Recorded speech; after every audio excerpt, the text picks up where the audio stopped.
Әлемді дүр сілкіндірген Европа мен Африканы тізе бүктіріп, император атағын алған Наполеон Бонапарт 1812 жылы 600 мың әскерімен Ресейге соғыс ашты. 1812 жылы 7 қыркүйекте болған Бородино шайқасында 100 мыңға жуық адам қаза болды. 14 сағатқа созылған қанды шайқастан кейін Мәскеуді қорғай алмайтынына түсінген Кутузов Мәскеуді тастап кетті. 34 күн Ресейдің жүрегі Мәскеу қаласы француздардың қолына көшті. Есі шыққан Ресей патшасы Александр I өз үндеуін тастап, қазақ хандарынан көмек сұрады.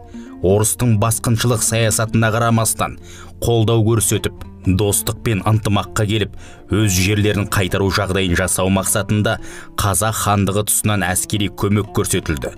Ұлы жүзден 50 мың, орта жүзден 12 мың, кіші жүзден 30 мың атты әскер жабдықталды. Жалпы 92 мың қазақ сарбаздары орыс-француз соғысына қатысты. Башқұрттан 10 мың атты әскер қосылған еді. Бірақ орыс жазбаларында қазақ атауы мүлде жоқ. Олар Башқұрт полкі, Тептер полкі, Орынбор полктері деп аталып кетті. Орыстардың өздері оларды ерлігіне таңырқап, жабайы кавалерия деп атады. Глинканың айтуынша Ресейді қорғауға тек орыстар емес, тілі де, діні де, әдет ғұрпы да, тұрмысы да бөтен азиялық халықтар қатысып, жанқия шайқасты деген. Мәскеу Смоленск түбінде қазақ атты әскері абылайлап, француз зеңбіректеріне қарамастан қардың боранын, жердің топырағын шығарып, француздарға лап етіп найзағайдай шүйірілгенде қарсыластардың сағын сындырып, қаша бастады. Француз генералы орталыққа жазған жолдамасында былай делінген: бұлар орыстар емес, нағыз кентаврлардың өзі. Аттарының қанаты бар сияқты, өте жүйрік. Ат үстінде садақтармен жебелерін жіберіп, нысанаға дәл тигізіп, қоян қолтық шайқасқа кіргенде, қылышпен ат үстінде ойнағанда адам көргісіз жағдайға тап бердік. Нағыз жабайы кавалерия.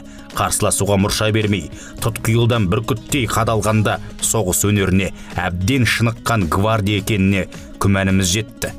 Орыстардың оларды әдейі резервта ұстаған баскесерлер деп ойлаймын деп рапортында жазады. Смоленск түбінде жеңіліске ұшыраған француздар үлкен соққыға ұшырағанда Кутузов әскерінің рухы көтеріліп, полктар қайта құрылып, жабдықталып, шешуші ұрыстарға, алғы шептерге осы Тептер, Орынбор, Башқұрт полктарының қазақтарын қойды. Қазақтар туралы француз архивтерінде деректер көп сақталып, және суретшілердің картиналары да аз емес. Өкінішке орай осы шайқастарға қатысып, Наполеон империясын талқандап, Парижге жеңіспен кірген қазақ батырларының тек 11-нің аты ғана белгілі. Атап айтсақ, Майлыбайұлы, Қарынбай Зындағылұлы, Боранбай Шуашбайұлы, Мұрат Құлшоранұлы, Сағит Хамитұлы, Ақсан Әубәкірұлы, Орынбай Жанжігітұлы, Аман Байбатырұлы, Жақып Беляков, Мұхаммед Абдрахманұлы, Еріш Азаматұлы, бұлар ерліктер үшін әскери шенмен және ордендермен марапатталғандар. Осы қанды шайқаста үлкен империяны талқандаған қазақ батырларының ерлігі сақталды ма екен? Ватерлоо шайқасының 180 жылдығы мерекесін 1995 жылы өткізген француздар Қазақстанды арнайы шақырып, қошеметтеп, талай дүние француз архивтерінде сақталғанын айтып, апарылған киіз үйлерді бас штабқа қойдырған екен. Қазақ кавалериясын олардың ерліктерін дәріптеген француздар қошеметіне таңғалуға болады. Осы мерекеге Қазақстаннан жеткізілген 6 зеңбірек, 8 киіз үй, 30 ат үлкен сый мен құрметке ие болды. Сонымен тарихтың қилы беттері Европа архивтерінде жатыр.